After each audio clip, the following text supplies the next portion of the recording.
Okay, so I'm assuming that you guys can see my screen.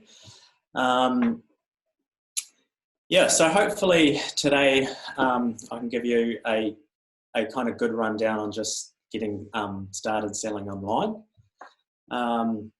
These current times have, I guess, enforced people to kind of get online as much as possible and as quickly as possible. So hopefully I can help out.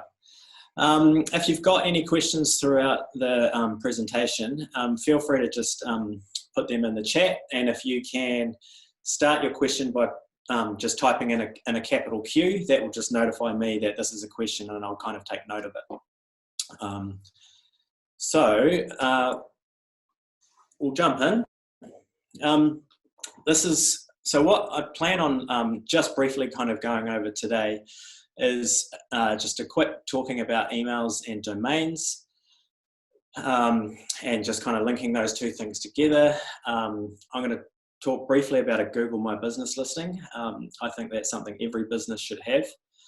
And then I'm also going to talk about the common e-commerce and website platforms. There's quite a number out there.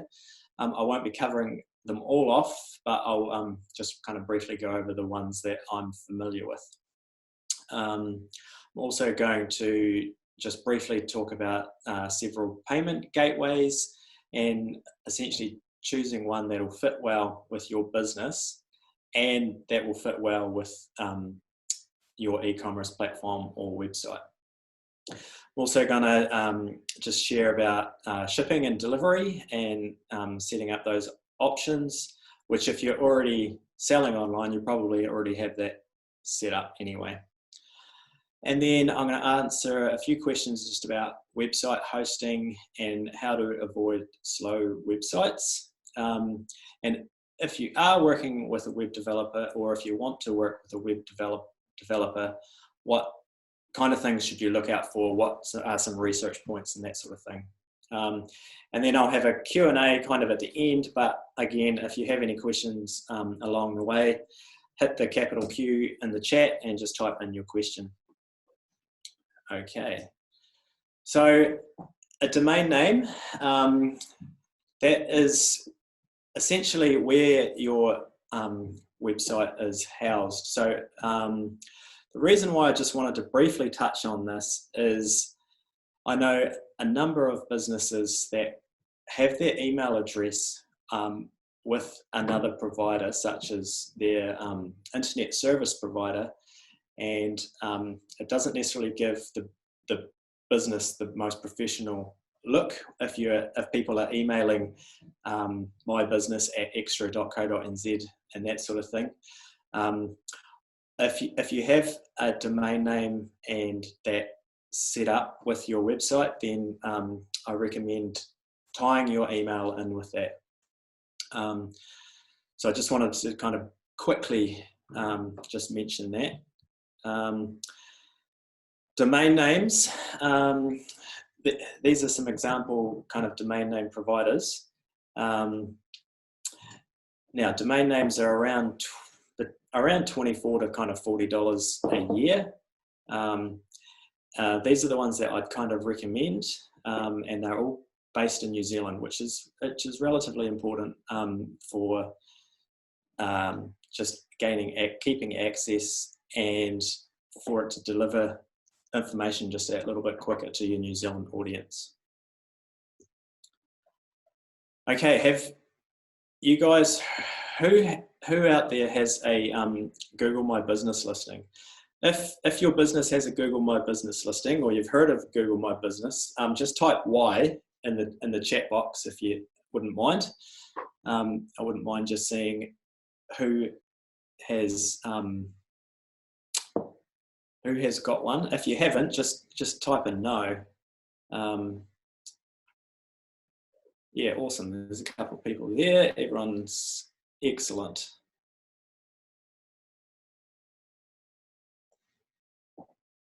Very good. I'll quickly just go over it. Even though you guys have got one, I'll just kind of quickly summarize and see if there's anything else that you guys can do to make it that little bit better. But essentially, a Google business listing is the listing that appears in the right-hand side of when someone Googles your business. So this is the example of my one, and we can put in the address, website link, directions, your opening hours and contact details. You can also take booking appointments. If you use a booking appointment, you can integrate that. And you can also take reviews. Now, reviews are quite important in terms of you get a better search ranking with more reviews. Obviously, I need to get some reviews here. It's not looking so good. But anyway, so that essentially is what a Google business listing is.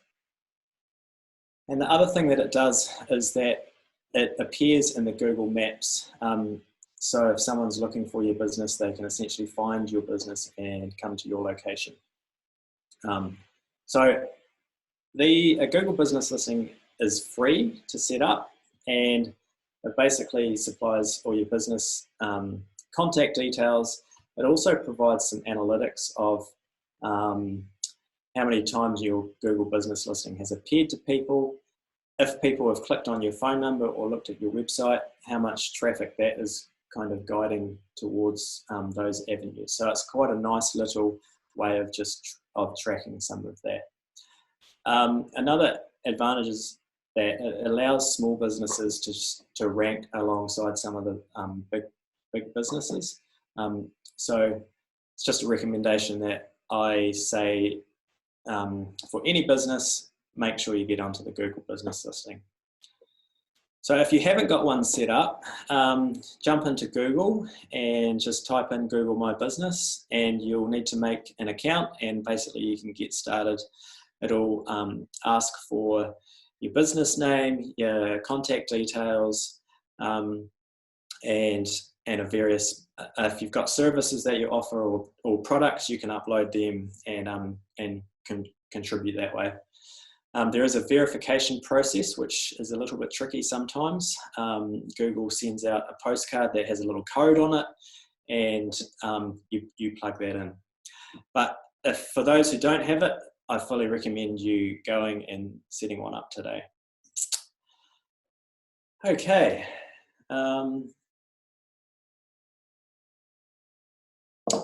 Looking at e-commerce websites, I just want to kind of go over just a general guide of just an introduction about what the purpose of your website is and how it can benefit you, and then I'll look into some different platforms. So why a website? So people are already searching for you online if you don't already have one, but a website builds credibility and trust. The major way people research products these days is online, and they'll also research a business that they're interested in online. That might be via social media, but also your website just backs that up and gives you credibility and trust. Our website can act as a digital business card. Your website is open 24/7, and it can help your business to grow. So the other benefits of having a website is that it is your branding. I loosely advocate a website for selling online over social media, just because it's your branding. You've got a focused audience, they're on your website, you've got them essentially. And you can customize a website fully to your business needs and how your business operates and works. Just out of interest, who here has got an existing website up and running? Just type in a Y for yes. And if you're don't have a website up and running and just wanting to learn about e-commerce, just say that in the chat. So yeah, awesome. Lots of people here have already got websites, which is great.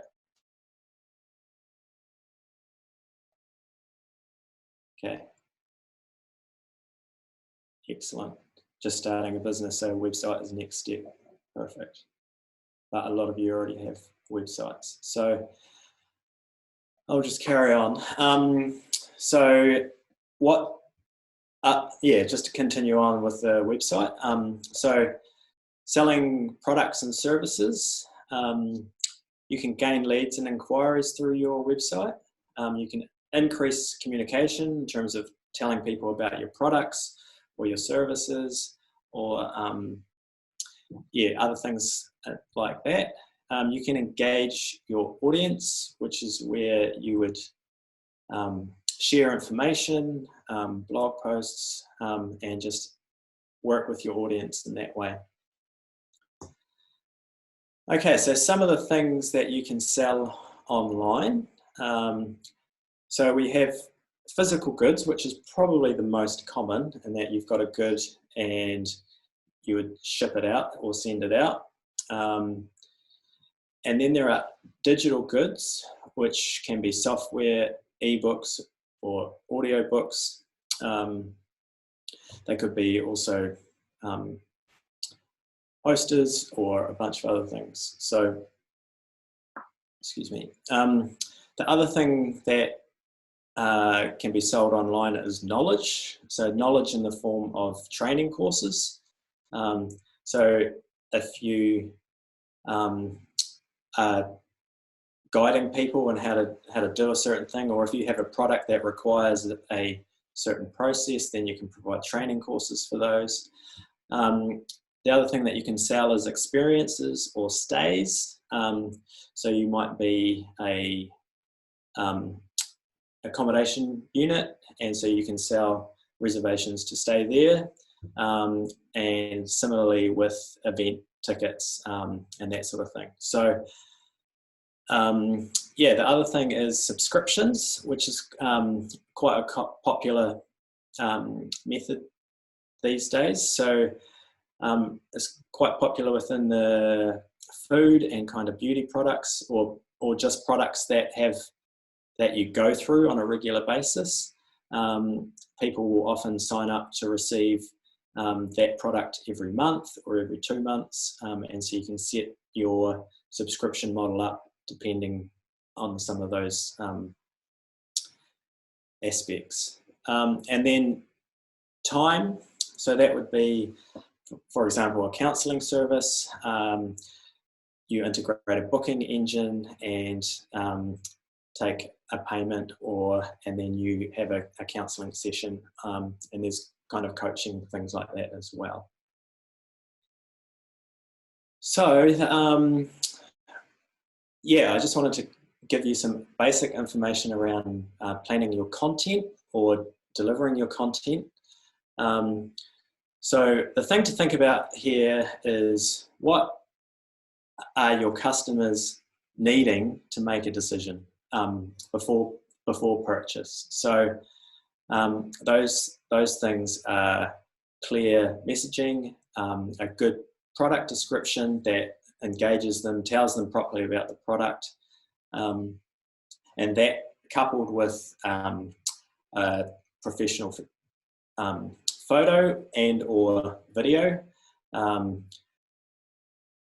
Photo number one, but if you can do a video of the product or things like that as well, then that is fully recommended. I mean, it's also, that becomes a great tool in terms of sharing on your social media and different avenues like that. So you also want to kind of list out any of the key information that's to do with that product, and potentially answer any questions that they might have before purchasing the product. And if you can, include any reviews or testimonials about someone who's used the product. That is a great way to get external people talking about your product and delivering their point of view on how that product has kind of worked for them. And so people are hearing about your product via other people.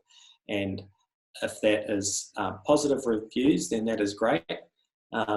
Negative reviews, that I generally make the statement of all reviews are good, and negative ones you can turn around, and either help that user in terms of help them with a better experience, or showcase how you would work with a bad review. You might give a refund, or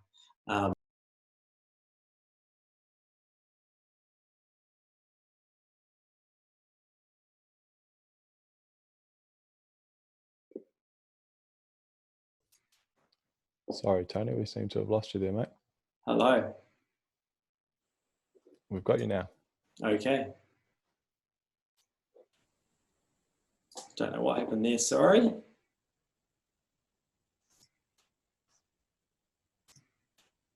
Is my screen still sharing? Not yet. Okay. Cool. Where did I get to? We're just frozen up on negative reviews. Oh, okay. Very good. Yeah, so think about how you can make your customer's experience better from the negative review, or put practices in place to ensure that it doesn't happen again, depending on what's happened, and then share that in terms of, hey, thanks for sharing your review. We have put this in place to make sure it doesn't happen again. And that way people can read that review and see, A, that you've responded really well, and that you listen to your customers, so that, yeah, negative reviews can just help you better your service for your customers. A list of benefits that the product will enable your customer to receive, and why it's good for them. Sorry, I'm just going to bring my chat back up just because I am missing it. Okay, sorry about that.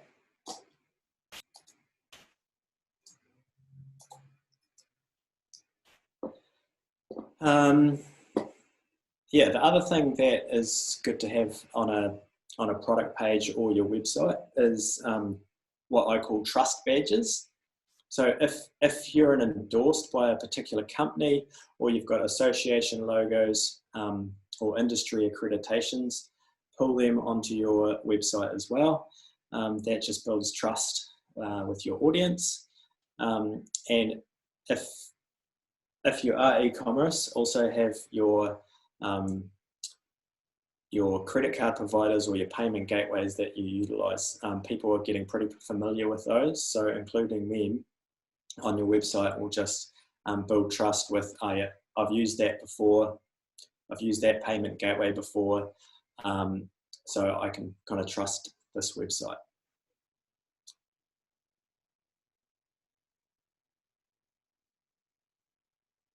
Okay, so I've kind of gone through that.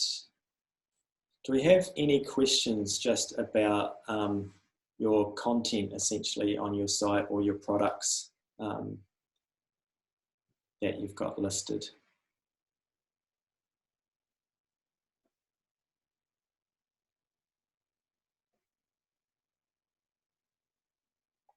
No, that's fine.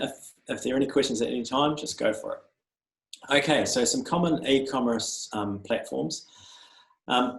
If you've got a website, when something pops up on the screen, just hit a yes if you use this platform. So WordPress and WooCommerce are basically linked together.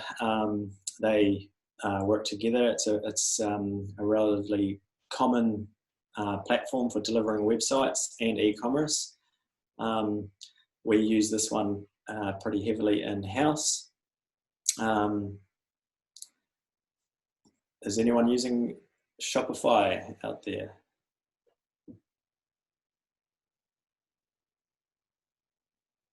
Okay, so Shopify is a really solid e-commerce platform, and it's, in my opinion, one of the leaders, along with WordPress and WooCommerce. It's not as customizable as WordPress or WooCommerce, but in terms of easy to use and deliverability, and a solid platform, Shopify is excellent. Vend. Has anyone heard of Vend or use Vend? This is a great system that also acts as a point of sale. So if you own a brick and mortar, Vend have their system is kind of fully catered for a point of house system, and has some really nice setups in there. So does Shopify, but I just wanted to include that in there. Squarespace. Who has heard or uses Squarespace?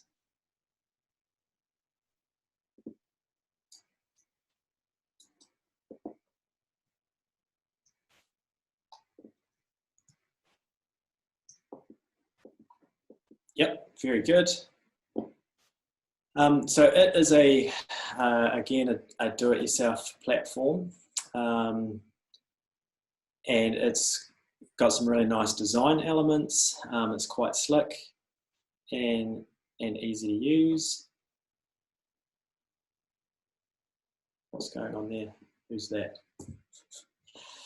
The other ones are Weebly and Wix. I would tend to put these kind of lower down in the platforms. They can be a wee bit clunky and difficult to use in terms of editing and adding your content, and quite difficult to get a website looking how you want it or how customizable it is. Okay, so setting up a payment system on your website. Most of these platforms, sorry, just to pause there. Are there platforms out there that people are using that I haven't listed here? I'm always interested to find out what people are using. Silver Stripe.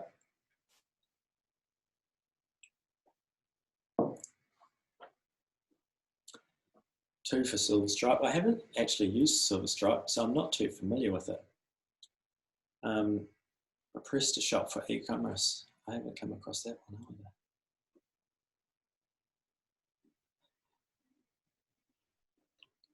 GoDaddy. I'd have to see what their system is. They are primarily a domain provider, I believe, and they're a good one at that. Okay. All right, just to go through taking payments. Most of the systems that I had up before, you can take cash payments. Obviously, that would be dependent on your delivery system. If you were having click and collect, you could take a cash payment, or if you had local delivery, for example, although that wouldn't be recommended in just at this stage with contactless payment. So, but I just wanted to include that. The other one is bank deposit, which is pretty common. And we have PayPal and Stripe, which are relatively popular. And then Payment Express, which is also a credit card payment facility. Now, who's heard of Poly? Has anyone out there heard of Poly Payments? So Poly Payment is essentially, it's very similar to a bank deposit payment. It integrates with the bank. So if a user is checking out on your website and they choose a Poly payment, they then immediately go and log into their preferred bank, and authorize the payment, and then that just automatically gets a bank transfer through to your account. So this is a New Zealand developed system, and is good for those who don't necessarily have credit cards. And then the other kind of third-party payment systems are OxyPay, Afterpay, and Laybuy. So if you have a retail outlet as well, then you probably would have heard of these, but you can integrate them into your website.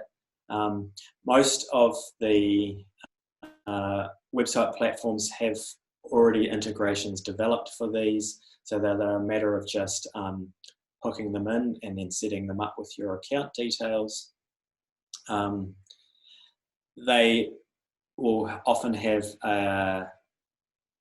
more of a percentage charge on them as well, so that means less money coming to you.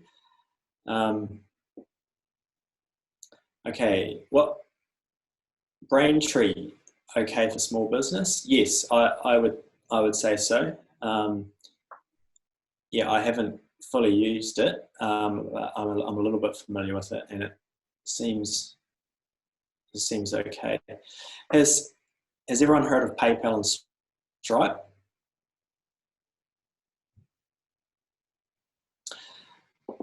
These are pretty common and relatively straightforward to set up. Basically, you create an account with either PayPal or Stripe, and you outline your business details, and you supply a bank account that the money goes into. So I personally would recommend Stripe over PayPal. One of the reasons for that is when transacting through PayPal, it requires the user to have a PayPal account, and often you get sent away from your website to the PayPal engine, essentially. And they will either have to create an account and set that up to create a payment, which is often just a delay in time. Whereas Stripe, the payment transaction and information that the user plugs in when making a purchase, it remains on your site, so they're not actually having to go off and log into another account or do anything. Other than that, both of these ones, they take a percentage of transaction fee. So depending on how your business is set up, will depend on if you want to go for these options. Payment Express, they hook in with your bank, and I think they charge a monthly fee. So depending on how many transactions you're doing, will depend on which kind of one to kind of go for. Do we have any questions on kind of taking payments?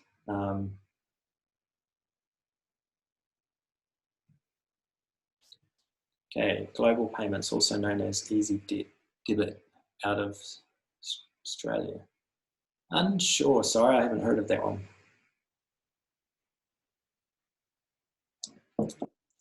I guessed it was Australia. Excellent. So, if you've got any questions about that, just fire them away. In terms of setting these up,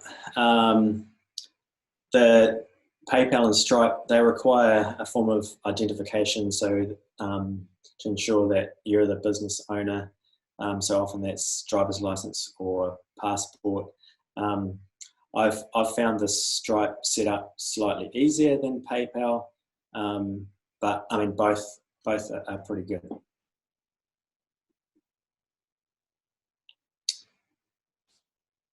Okay. Shipping. If you're already selling online, then I'd imagine you'd have your shipping kind of set up and running. But one of the things that came out of kind of the COVID and lockdown was needing to sell regionally, or also depending on who your supplier is, sometimes they don't want you to sell nationally. So you might, by requirement, need to sell regionally. If that is the case, most platforms you can sell by postcode. So you can set that up, and when the user fills out their shipping details, they plug in their postcode. You can sell regionally that way. So just keep that in mind. Yeah, selling nationally, obviously via kind of courier. So yeah, there's a number of couriers out there that you can set up rates for each kind of location that you ship to. There's also worldwide, which because we're in New Zealand, that can often get quite expensive. Sorry, just to mention one thing about domains.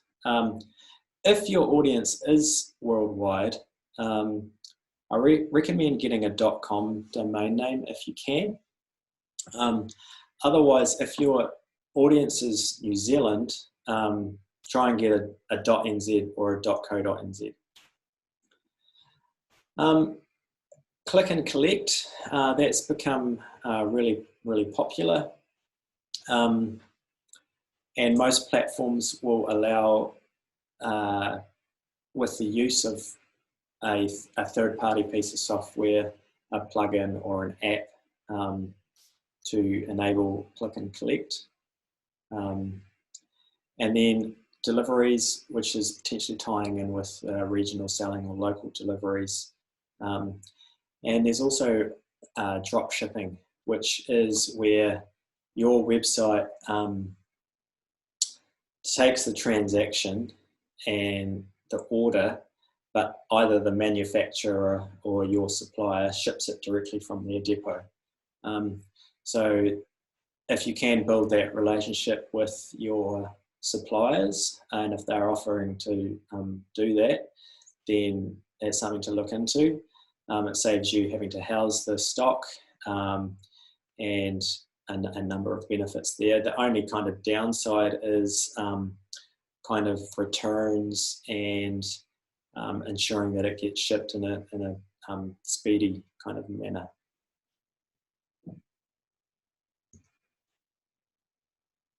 Okay,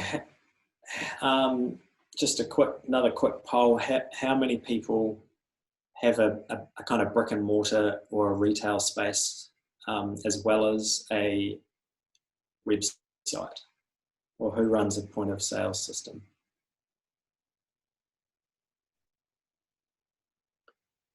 Okay, so is your point of sale tied in with your website? So one of the reasons why, if you're running a physical store, why you'd want a point of sale system to tie in with your website is all about managing stock. If you have an item sell online, and at the same time someone comes into the store and buys that same item, and if you had only one left in stock or something like that, then you've got a problem. If you're running a website and a store, then I recommend trying to get a point of sale system up and running, so that you've got this same stock management taken care of. So all these platforms have a point of sale and stock management system. I'm happy to kind of answer any questions around those later, but I just wanted to kind of share that. And if you are running a physical store, then setting up a point of sale system integrated with your website is valuable. Okay, any questions so far?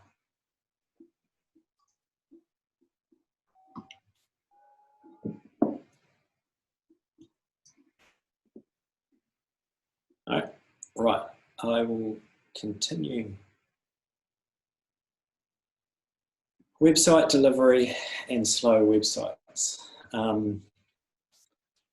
So I just wanted to take you through the process of a user looking up a website, getting that piece of information, and then pulling it back to the device that they're looking at it on.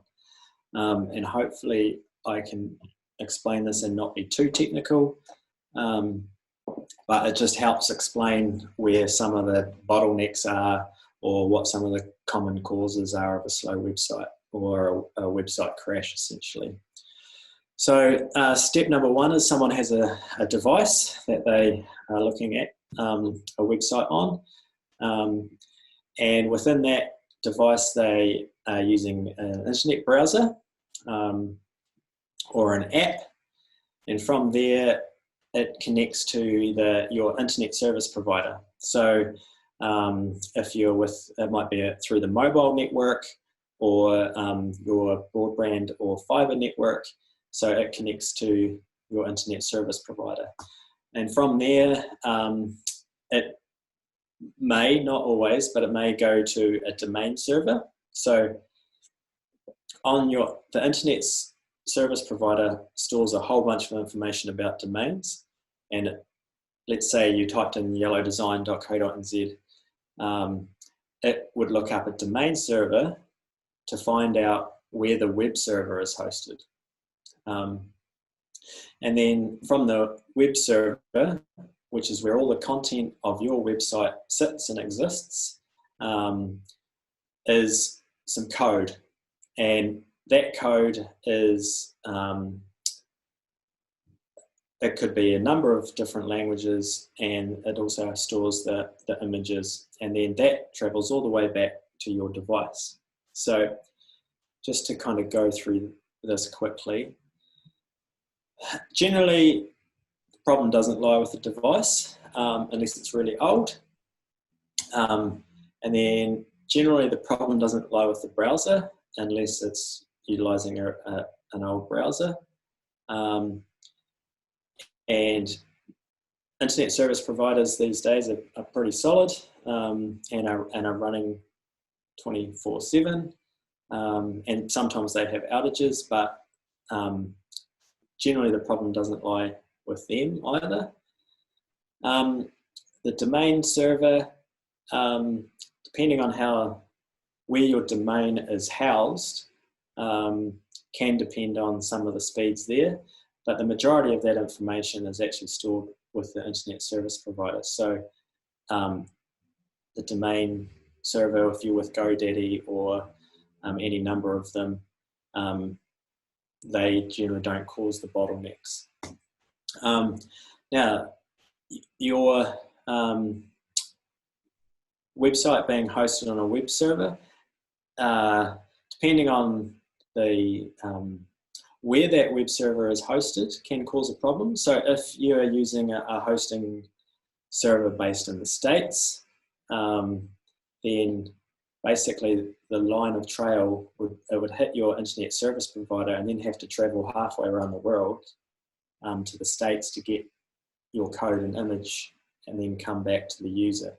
So for a New Zealand-based business with a New Zealand-based audience, I would recommend hosting with a New Zealand-based company to speed up that process. It may be, milliseconds, but in that chain of everything happening, that soon adds up.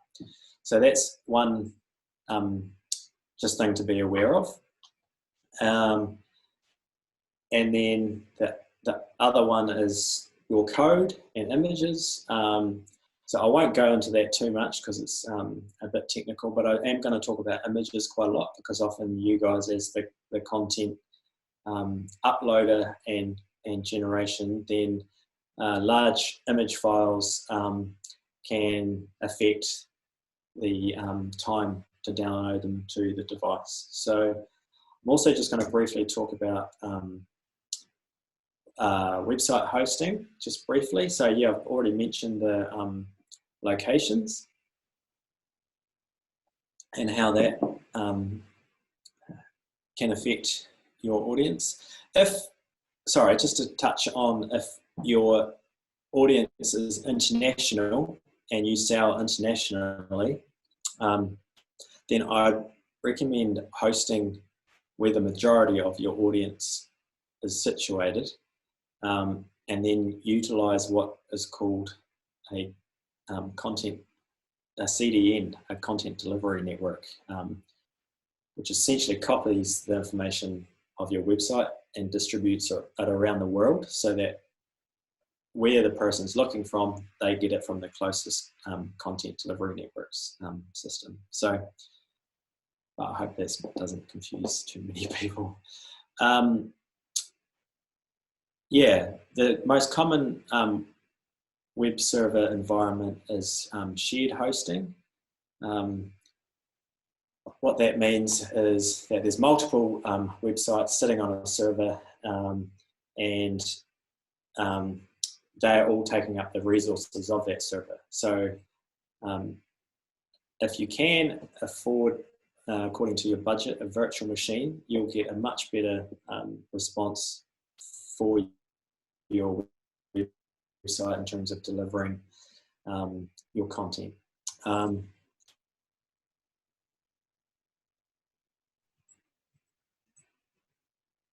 Sorry, I've gone through that. That wasn't needed. So the other thing I wanted to talk about was your images, and how you can kind of optimize them to get into a small file size, so that that information can transfer really quickly from the web host to the user. So obviously we don't really want to compromise on the quality of image, because that gives the user the best experience, but we want to compress that image or get that down to the smallest possible file size so it can get delivered fast. One way to do that is to crop your images to the desired size. If you are working with a web developer or designer, they should supply you with the correct sizes to use. And then there's some tools that you can use to do cropping. So Be Funky is an online tool that you upload your image to. You can crop it and then it downloads. I imagine a lot of people have heard of Photoshop to crop your images to the right size. And then there's also some great tools for compressing your image. So if you take an image on your phone and just upload that straight to your website, generally the pixel count with today's modern phones, the camera quality is massive. So often you're looking at a kind of 3 or 4 megabyte file and putting that onto your website, which means unless there are other tools involved, the user is having to download that image every time to look at it. There's this website called ShortPixel, which will remove any kind of geolocation image, any metadata that's on the photo, and it also compress the file size down to a nice size, so that will deliver a good quality image that is small in file size.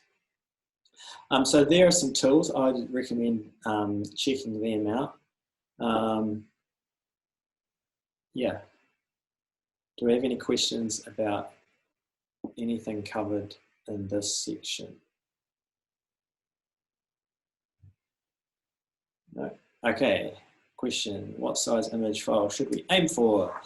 Okay, so depending on the purpose of the image and the output size on the website, if it's a full hero image that takes up the full screen, my recommendation is 1920 pixels by 1080.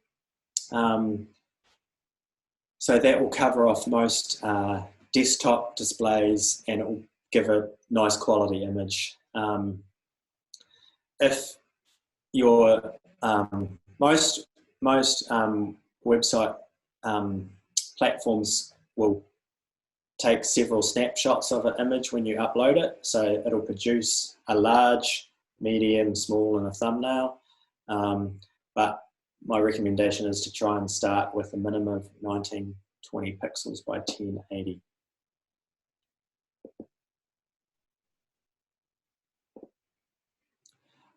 Sorry, just another question here was, should I use shortpixel.com for uploading photos to our Facebook page, or is that not necessarily for Facebook?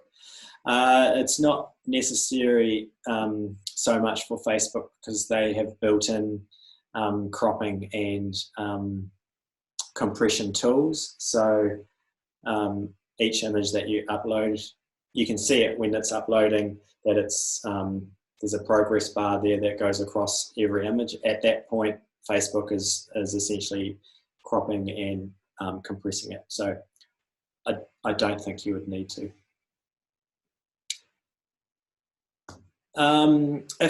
Who works with a web designer or a web developer, or who's interested in working with one? If you just type in yes or no in the chat, I'll kind of keep an eye on that. But so some things to kind of watch out for or to look for or to do homework on is to research your developer. Make sure that they have got experience in the platform that your website is on. If you are starting up a brand new website and researching your platforms, then research down the path of which one you want. If you want a good shopping experience, then I would recommend Shopify or Squarespace. If you are wanting more of a custom design that you can roll out your particular ideas for your website, then I'd recommend WordPress and WooCommerce and a couple of the others as well. So, but whatever system you go on, make sure that your developer or designer has experience in the platform that you're using. Have a budget, and if you're getting some work done by your developer, have a budget in mind, and also make sure you get a quote from them prior to the work. Development can take a long time, and you often come up kind of against problems. So always get a quote for the work to be done before you make a start. And as much as you can, try communicate your requirements or your expectations. So if you're getting development done to make your user experience better, then communicate what you want that experience to look like as much as you can, and ask them questions about what would they recommend or how would they see it playing out. And yeah, if it's kind of more of a business internal tool, just try and communicate what your particular requirements are for the outcome. Often there are third-party softwares and plugins or apps that are already achieving the functionality that you have required, which means that there's either been a whole team develop that piece of software, and sometimes they're free and sometimes they're paid. I would generally recommend going down that path before getting any custom development done for a piece of functionality, purely because with third-party development, they'll often have ongoing support for that particular piece of software, and yeah, you often get better support. And then if you do change developer, you know that support and updates and things like that are going to continue on, and not necessarily rely on the new developer having to upskill and understand that person's code, etc. Okay, that brings me to an end. Do we have any questions about any of those, anything that I've covered? There's a question here. What about OpenCart for e-commerce? I haven't actually used OpenCart. I've heard of it, and but sorry, I can't necessarily make an educated comment on that one. Sorry.